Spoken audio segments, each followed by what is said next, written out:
पिथौरागढ़ में भी लोग महंगाई को लेकर खासे नाराज हैं। हमारे संवाददाता कोमल मेहता ने जायजा लिया।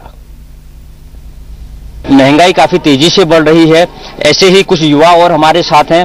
पूरा 2010 चले गया। केंद्र सरकार लगातार ये कहती रही कि महंगाई को कम करने के लिए विशेष तरीके से प्रयास किए जा रहे हैं। केंद्र सरकार के प्रयास वर्ष 2010 में कैसे रहे? वल्दिया जी, क्या लगता है कि पूरा 2010 महंगाई की भेंट चढ़ गया, 2011 में सियासत फिर महंगाई को लेकर शुरू हो रही है?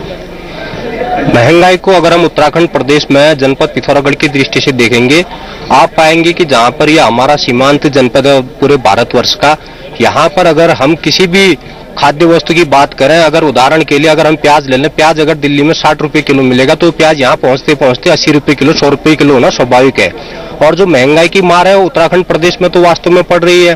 और पूरे भारतवर्ष में जो खाद्य वस्तुएं हैं उनकी कीमत निर्धारण का कार्य केंद्र सरकार करती है।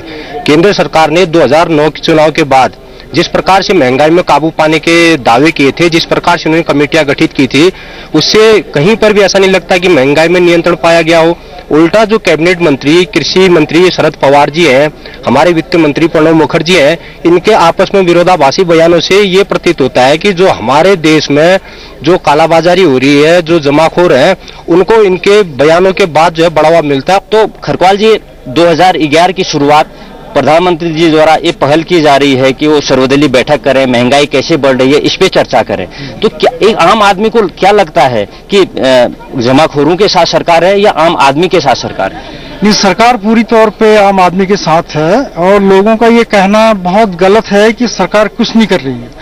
महंगाई एक अंतर्राष्ट्रीय मुद्दा है। अंतर्राष्ट्रीय मूल्यों के आधार पर हर देश के, हर राष्ट्र की महंगाई का पैमाना फिक्स होता है। सावंत जी, आम युवा महंगाई से त्रस्त है, क्या लग रहा है?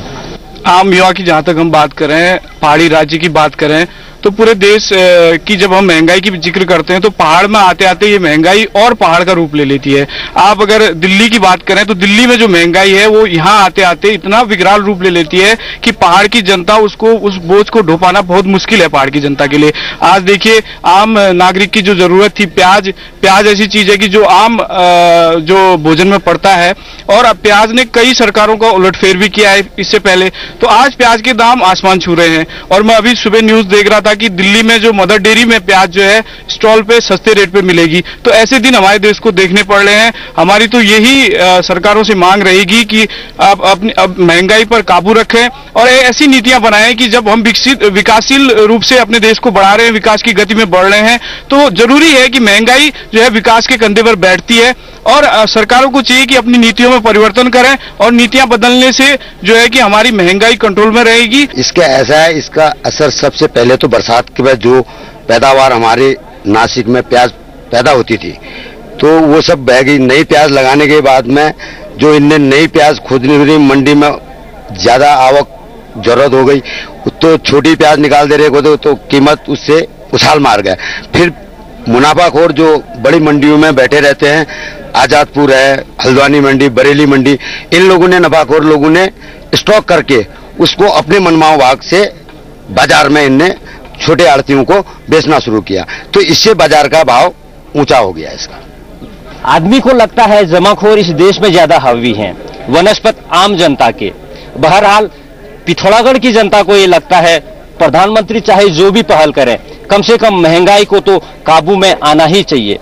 पिथौरागढ़ से कोमल मेहता, जी न्यूज, उत्तराखंड।